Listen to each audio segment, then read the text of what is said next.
Dança, memória e modernidade, raízes e futuro.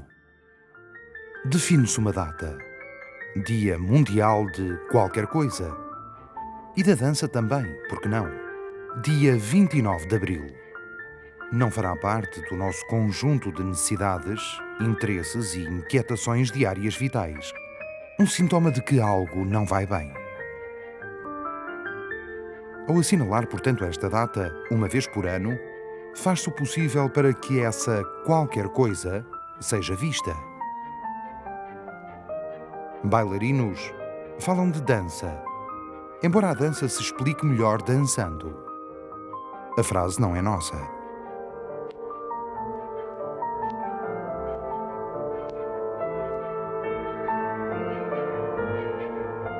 Iremos recordar algumas influências e contributos decisivos para a dança em Portugal. Partindo da atualidade, evocaremos Milko Sparenblek e a Modern Dance no Ballet Gulbenkian e a sua influência na dança profissional portuguesa na década de 70. Os anos 60, o período de Walter Gorge, o primeiro diretor artístico do Ballet Gulbenkian, e da influência da dança britânica. E os anos 50, que testemunharam os pioneiros da dança no nosso país, Margarida de Abreu e Fernando Lima, pioneiros do desenvolvimento profissional da dança em Portugal.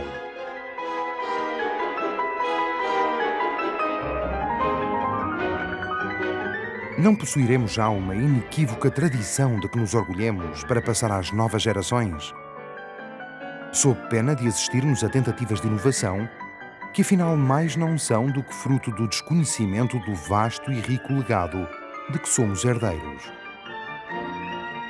A inovação tem de se apoiar na memória, só que esta tem vindo a ser pouco exercitada entre nós. Modernidade não terá a ver com moda, dado que esta passa, e a sua volta estará intrinsecamente ligada a formas e alheia a conteúdos.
Para a construção da memória da Modern Dance em Portugal, temos de ter presente o nome de Karen Belkaner, ex-bailarina solista de Martha Graham e Pearl Lang, coreógrafa e nomeadamente pedagoga única.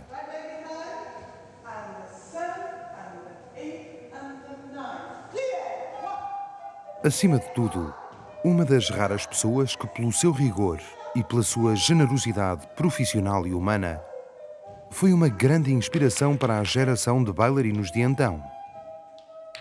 Muitos deles são os professores em Portugal, que a consideram o exemplo, a professora e a amiga. You make the music in your voice. I'll hear the dancing. I'll hear you play the dancing.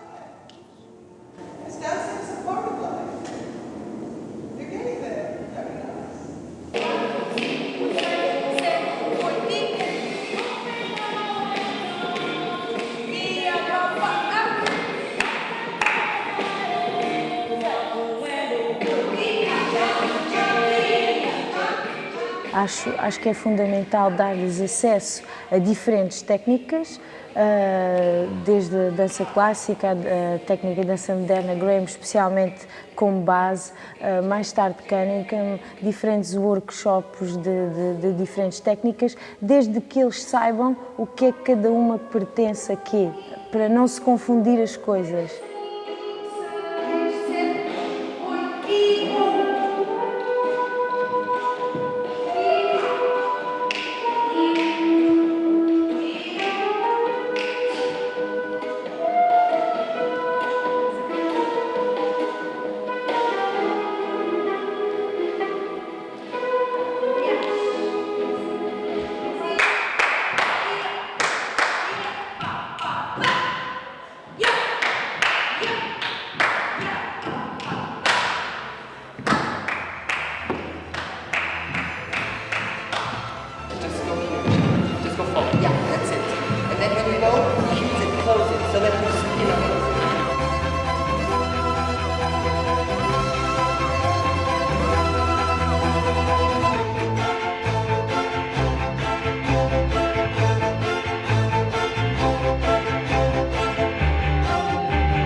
Técnica forte, um domínio forte do seu próprio corpo é sempre uma mais-valia, seja para quem for. Eu depois posso não fazer uso dessa técnica, mas essa técnica está lá, na gênese, está lá. Agora dou aulas e, portanto, tento passar aquilo que me aconteceu a mim aos outros mais novos. E isto leva a outra noção que é muito importante, que é a passagem. Conservar vivo aquilo que se fez antes, que se faz agora e que se vai fazer depois. E a importância da passagem do conhecimento, não é do conhecimento, é da experiência. É uma atividade que dá grande prazer quando se é feito plenamente. E isso não invalida que seja difícil. O corpo é rebelde, o corpo dói e temos que recomeçar todos os dias a mesma coisa. Há uma rotina que é feita todos os dias, que é a aula, os ensaios, mas no final aquilo que fica é o prazer dessas sensações.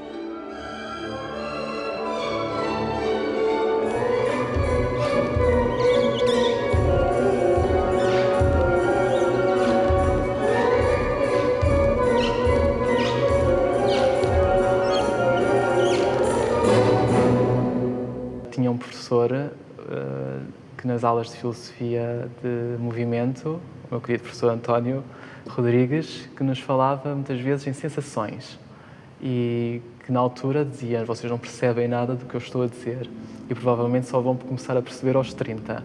Apesar de ele ainda não ter 30 anos, mas ter começado 1 ou 2 anos um pouco mais cedo do que normal, sinto que realmente essa aprendizagem, a memória dos passos que outrora se calhar eram apenas mecânicos e automáticos, transformam-se em sensações, em perceber e aceitar o que o corpo nos quer dizer ou ou nos traduz em termos do que está certo, o que está errado. Ou seja, toda essa memória, de certa forma, começa por ser preenchida com passos, muitos passos, mas depois temos que desenvolver também a memória de saber o que está certo, o que está errado, o que é inteligente fazer, o que não é inteligente fazer, o que cansa, o que não cansa. Tudo isso está presente nos nossos dias e acho que, correndo o risco de estar totalmente errado, corro o risco de dizer, António, acho que começa a perceber o que são as sensações.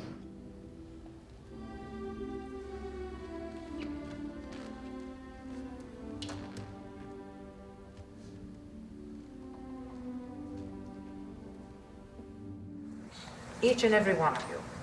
It doesn't stop here. It has to keep on going because you're supposed to follow up what we have done. Whether I keep on singing or not doesn't make any difference. You are the younger generation and you must apply it. And that's the only thanks that I really do want. Keep on going and the proper way. Not with fireworks, not with an easy applause, but with the expression of the words, with the diction and with your real feeling, whatever it is. This is what I want to say, and I'm not good at words.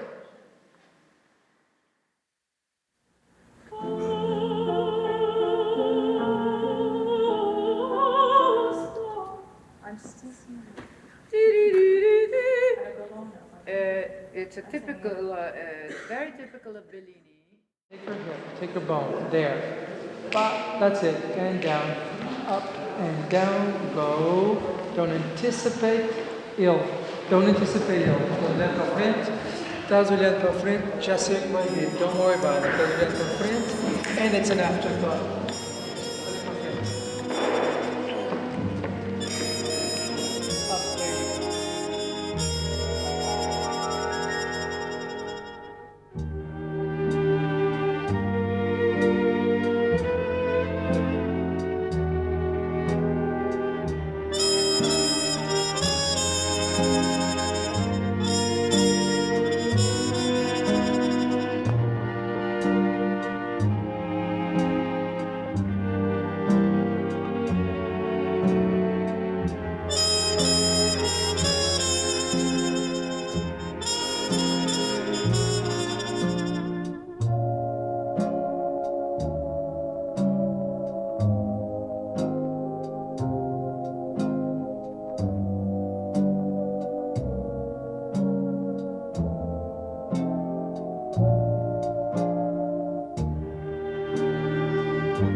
Dança americana vem do Broadway, vaudeville. Vaudeville. O que é vaudeville? Vaudeville é uma cópia de Paris,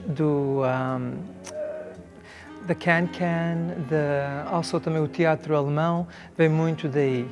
Muito inspirado pelo outras danças folclóricas de Sul-América, o tango, o cha-cha-cha, muito isso. Fred Astaire e Ginger Rogers foram os primeiros a mostrar que era lindo dançar, era elegante, deu uma elegância à época. Fred Astaire mostrou que os rapazes podiam dançar, podiam ser sensíveis, podiam... it was okay for men to dance. Foram os primeiros a introduzir dança ao país inteiro. Começaram nos anos 30 a fazer filmagens. Primeiro era nos ecrãs grandes, depois então, quando eu era miúdo, mostravam estes filmes na televisão. E temos muitas gerações da minha geração, gerações novas, e antes de eu também, que cresceram a ver filmes de Fred Astaire e Ginger Rogers, então foi uma grande inspiração para muita gente. Aliás, inspiraram também o Balanchine, o Balanchine falava muito do Fred Astaire. Então quis usar isso como uma base de inspiração para fazer esta peça aqui em CDC.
many cultures around the world really honor their ancestors and their elders. So I think that that's very, very important in any culture and in any field.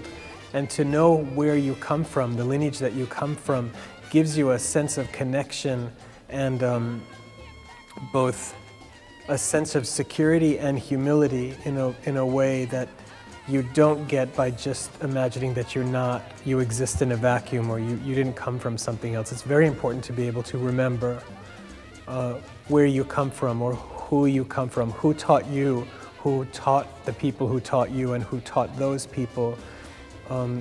I think that in tradition, which is interesting, but the tradition of modern dance is about breaking new ground and being another pioneer, another innovator. Yet at the same time, it's an illusion to think that you're not actually still connected to those who taught you and those that came before you.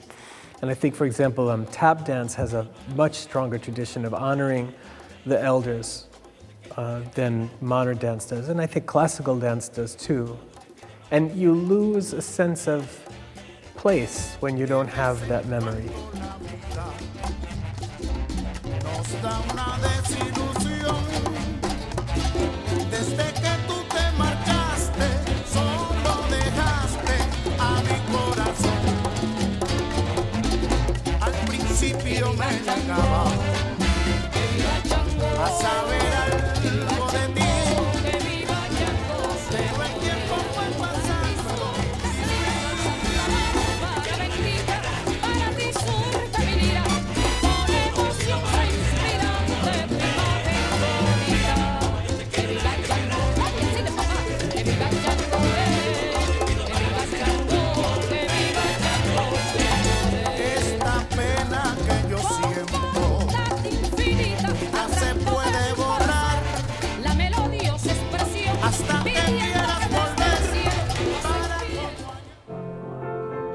Because you're supposed to follow up what we have done, whether I keep on singing or not doesn't make any difference.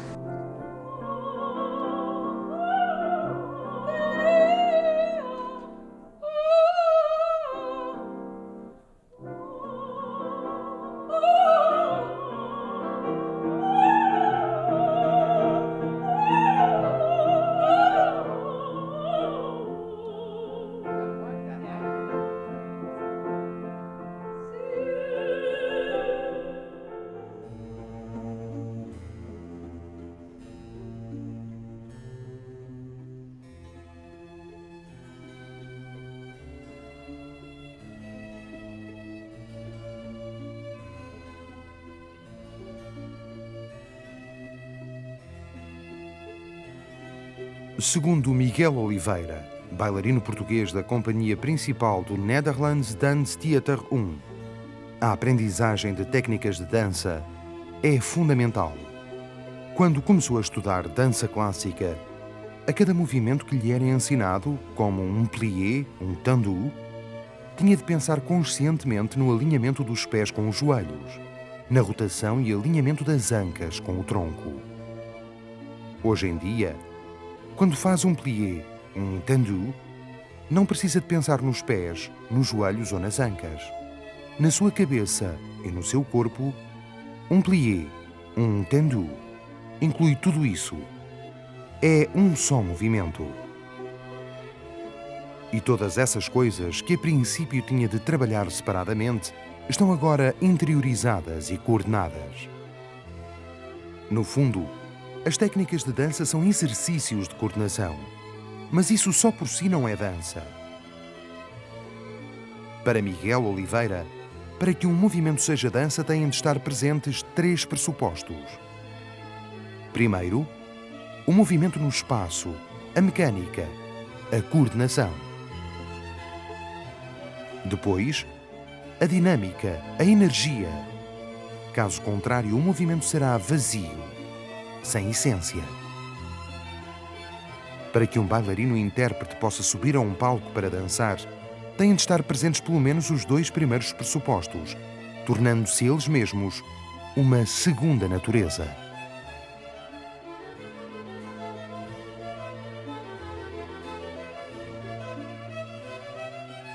E por último, a intenção, porque dança é a arte de expressar emoções através do movimento.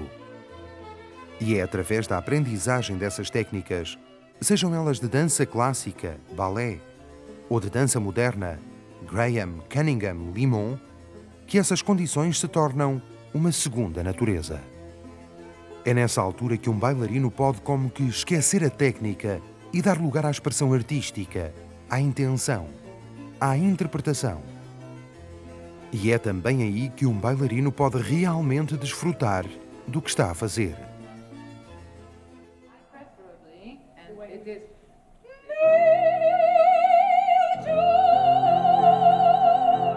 with the diction and with your real feeling, whatever it is.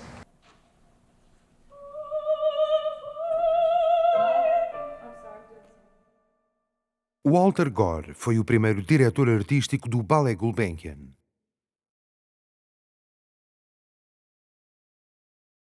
A ação de Walter Gore, iniciada em 1965, foi decisiva em vários planos. Conferiu à recém-criada companhia um sólido profissionalismo, traduzido quer na qualidade técnica e artística dos bailarinos, quer nos planos rigorosos de programação de temporadas de espetáculos. Um total de 52 obras, 10 das quais pertenceram ao repertório clássico. Entre elas, Carnaval, As Sílfides, Giselle, o segundo ato de O Lago dos Cisnes, Danças do Príncipe Igor, As Bodas de Aurora, Coppelia e La Fille Mal Gardée. Como coreógrafos convidados, merece particular destaque a colaboração de duas grandes glórias da dança clássica europeia, Serge Liffard e Massine. O primeiro vem montar Salade, em 1968, e O Pássaro de Fogo, em 69, ano em que Massine também veio trabalhar em O Belo Danúbio.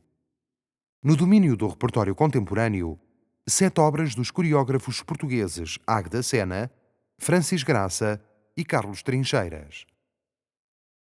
25 obras de Walter Gore, das quais cabe destacar o expressionista Devoradores da Escuridão, o experimentalista Ensaio de Dança em Movimento e ainda o encantador e sempre atual bailado Street Games.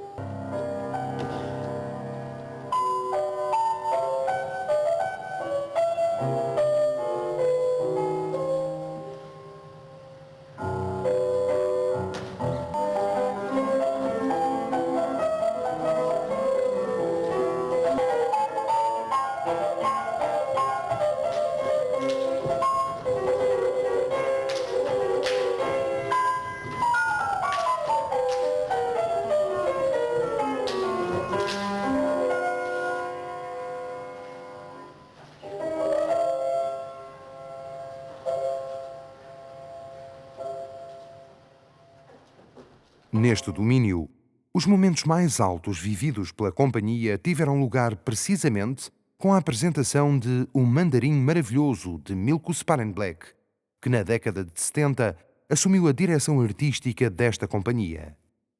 É sobre a direção artística de Sparenblek e através do convite a vários coreógrafos norte-americanos ligados à Modern Dance que se processa uma nova e rica etapa na vida do Ballet Gulbenkian. Marco fundamental foi a apresentação do Messias de Handel, do grande coreógrafo norte-americano Lars Lubovitch. Espetáculo inesquecível para um já vasto e exigente público, assim como para todos os artistas que tiveram o privilégio de interpretar essa obra.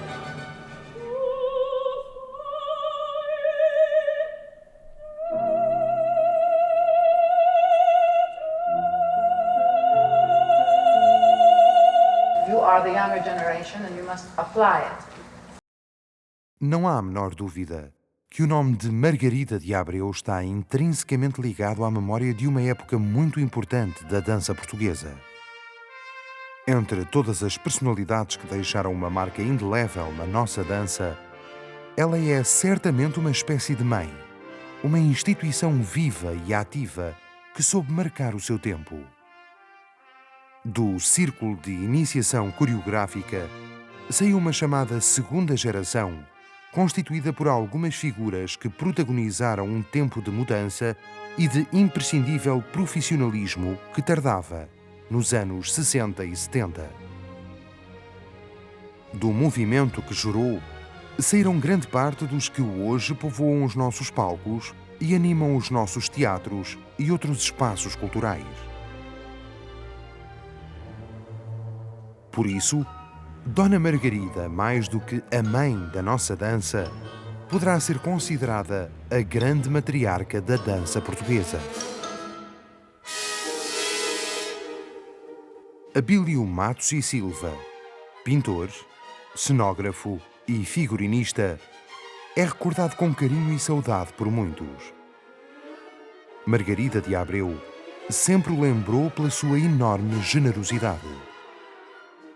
Abílio Matos e Silva deixou-nos um extenso legado que, sendo sem dúvida um dos mais valiosos, é também e infelizmente pouco conhecido no universo do desenho de figurinos para bailado e da cenografia portuguesa.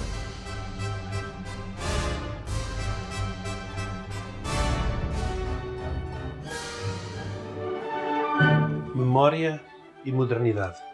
O tema parece-me bastante aliciante e, aplicável à dança, terá uma dimensão que me parece extremamente importante no momento por que passamos. A dança é uma arte efêmera e, como arte efêmera, tem os seus problemas. É preciso que as gerações se preocupem com este aspecto. É preciso que nos preocupemos na história, na memória, para que as gerações vindouras, ou pelo menos as gerações sequentes, tenham realmente um espírito daquilo que foi o seu passado, daquilo que foi a trajetória, porque sem essa trajetória me parece um pouco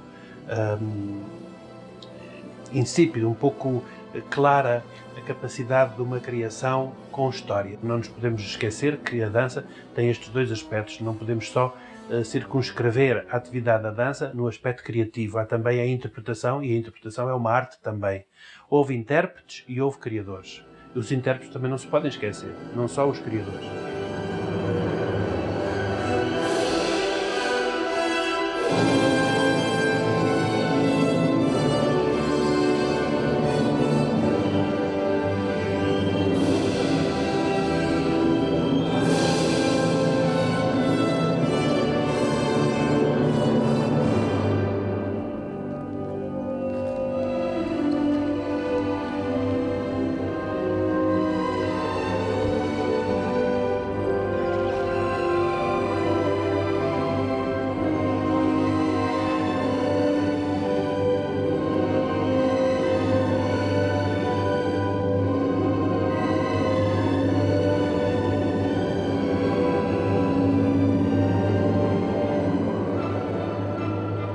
Margarida de Abreu, pioneira da dança clássica em Portugal, e Fernando Lima, que foi realmente digamos, um indivíduo, uma personalidade com um grande espírito de inovação e de criatividade.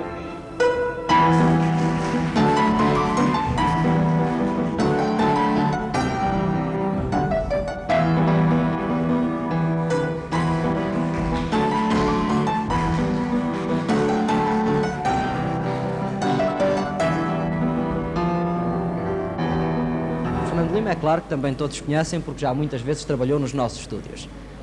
Fernando Lima, qual é o repertório, ou qual será o repertório a esta época do Verde Gaio? Bom, desta época é um pouco difícil de responder. No entanto, o próximo espetáculo é composto por 5 bailados. Procuramos focar diversos aspectos que podem interessar: o aspecto escolástico, a diretriz artística, que nós procuraremos seguir sempre, e, portanto, temos 5 bailados nesta primeira apresentação. E quem são, dentro da companhia, os nomes a quem estão confiados os principais papéis? Os principais papéis, que têm a maior responsabilidade dentro deste espetáculo, se não se importa, já agora com muito gosto, com muito gosto. Agda Sena, Violette Knoll, Armando, Fernando Mateus, Paula. Estes são os principais responsáveis.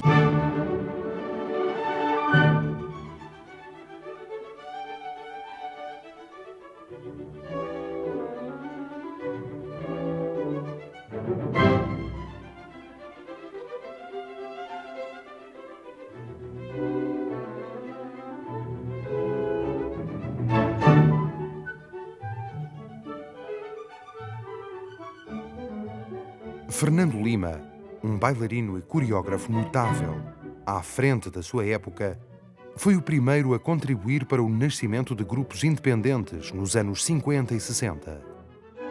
Teve a seu lado 3 bailarinas inglesas, das quais se destaca Paula Garea, ex-solista do London Festival Ballet.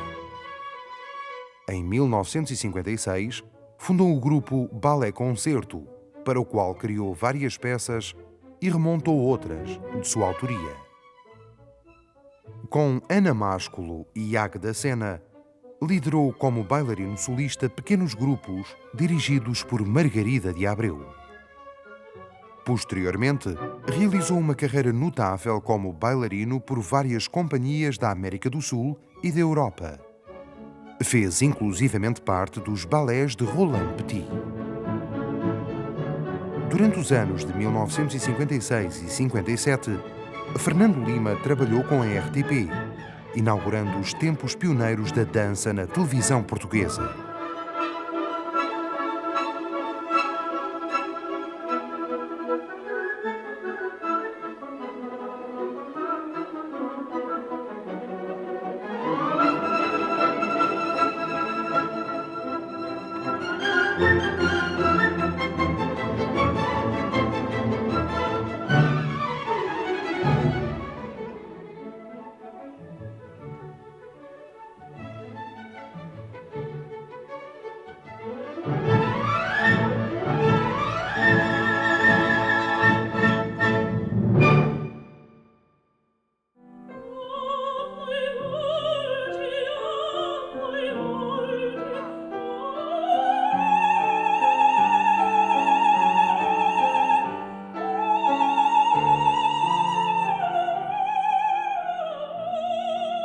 Keep on going and the proper way, not with the fireworks.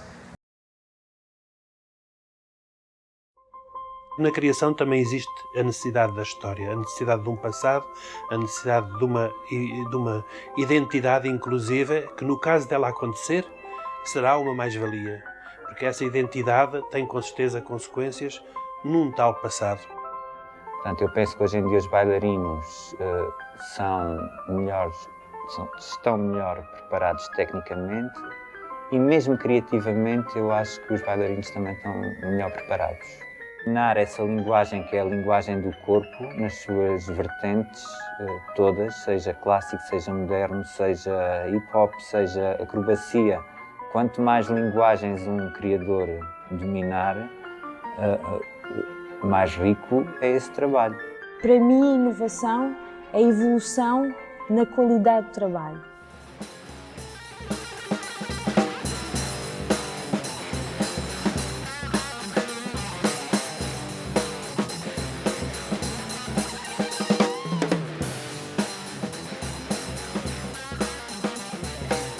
Quando há uma base para acontecer um happening, existe uma estrutura, como foi o caso do bailado swing da Yolanda Rodrigues, em que ela, de certa forma, entregou aos bailarinos, além de muita coisa que foi coreografada, também muita coisa foi improvisada, em que ela pegava em instrumentos e em momentos em que existiam happenings entre o próprio bailarino e o próprio instrumento, o que fez com que existisse um happening improvisado. No entanto, existia um padrão, existia todo um espaço para se viajar no palco e toda uma rotina que tinha de ser seguida.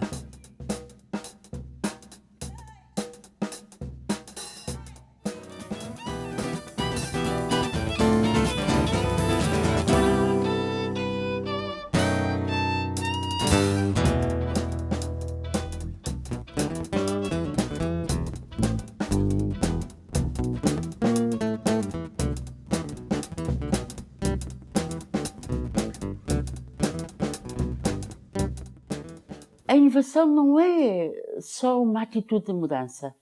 A inovação é, sem sombra de dúvida, uma mudança a longo prazo e uma mudança que é muito mais complexa e que perdura no tempo. É exceder as nossas expectativas, estar em sintonia com o mundo que se vive, a sociedade que nós temos presente, olhar para as mudanças políticas, históricas, sociais, estar atento.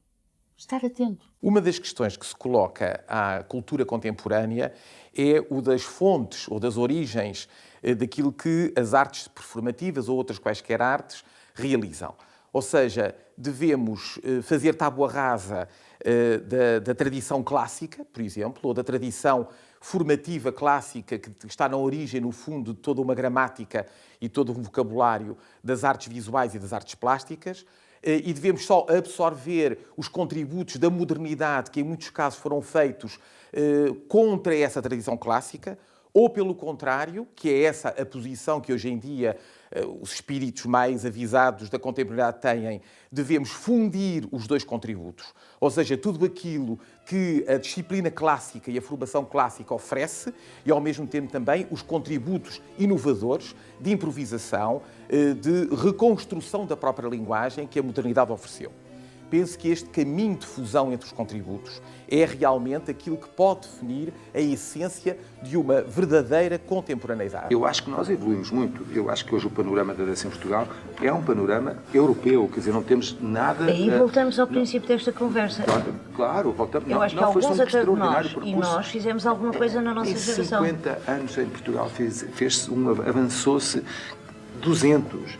Nós tivemos um percurso e que se deve, naturalmente, e isso nós somos daqueles que não esquecemos, que se deve a grandes mestres que nós tivemos, que logo para começar, o Sparenbeck, que depois do Gore, que teve pouco tempo, relativamente pouco tempo, o Sparenbeck foi o homem que de facto trouxe, quer dizer, que trouxe uma visão nova, que pôs a companhia, o Ballet Gulbenkian naquela altura, na sua via de internacionalização.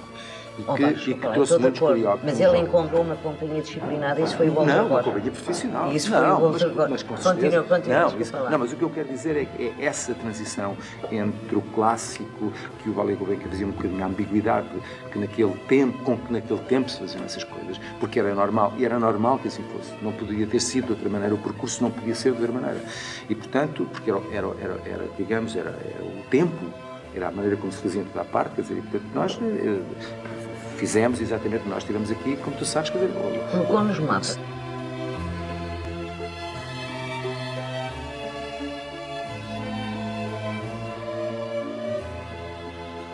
Lembro perfeitamente que nós íamos para a província com bailados clássicos e, simultaneamente, lembro que havia um dueto desse chamado Moderno, em que, curiosamente, o público durante os clássicos falava o tempo todo.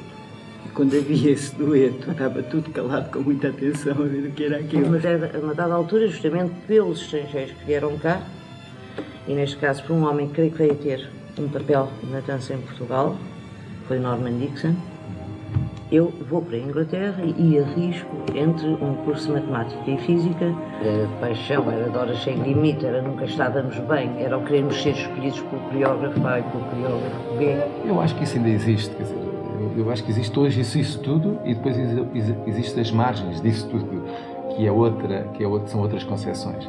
E há um grande percurso a fazer, quer dizer, ninguém nasce, quer dizer, e já no dia seguinte é coreógrafo, não sai de uma escola ao fim de um ano ou 2 anos e é coreógrafo, ou bailarino. Há todo um grande caminho a desenvolver e a questão do corpo, aquilo que tu falavas há bocado, é uma questão fundamental, porque nós só podemos, quer dizer, pensar com o corpo quando o corpo é capaz de nos ajudar a pensar. Eu não sei de onde é que está, de onde é que começa verdadeiramente. O corpo ajuda-me a pensar o movimento, ajuda-me a pensar a dança, porque eu trabalho o corpo com o meu pensamento para que ele depois ajude. Portanto, há uma enorme, digamos que há uma enorme fusão entre aquilo que é o pensamento artístico, coreográfico, sobretudo, com aquilo que é também a forma como nós entendemos o corpo e a sua mobilidade, as suas capacidades e os seus limites. E, portanto, sem este binómio, nós nunca, só tendo um ou só tendo o outro, não somos nem uma coisa nem outra.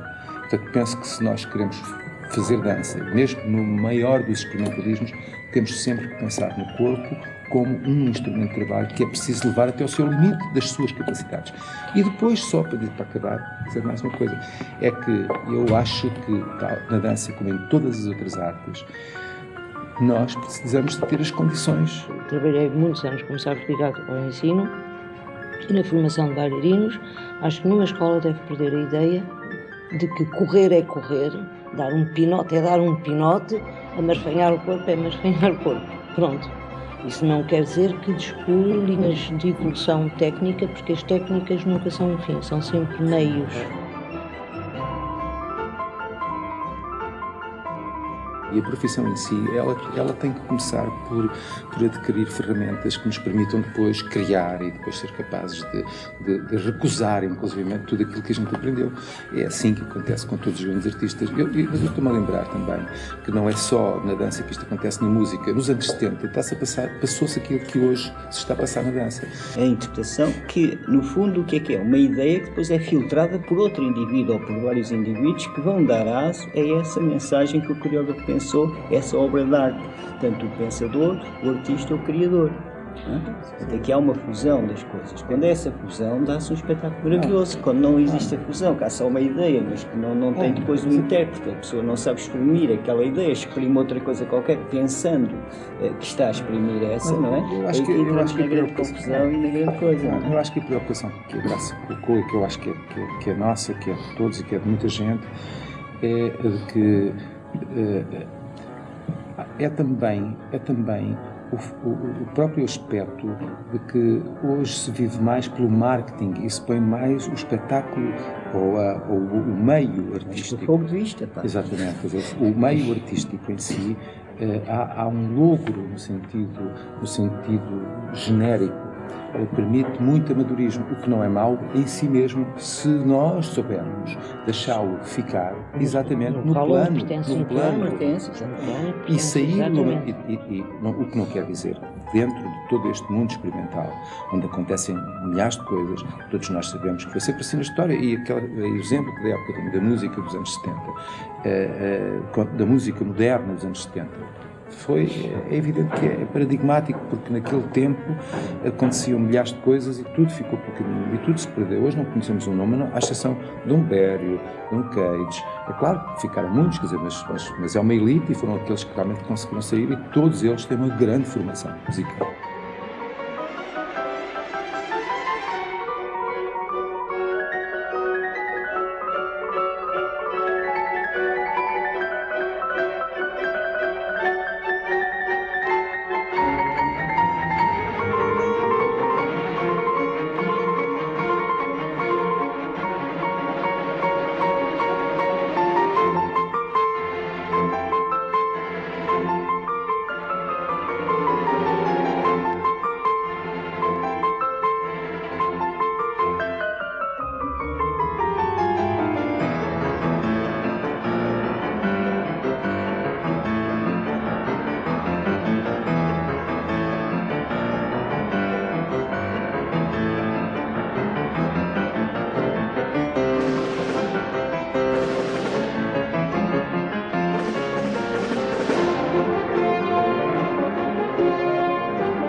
fase da dança em Portugal que necessita realmente da tal memória para que se considere que se fez alguma coisa em Portugal, para que hoje haja criação artística, que haja a tal modernidade. Modernidade no espírito e contemporaneidade.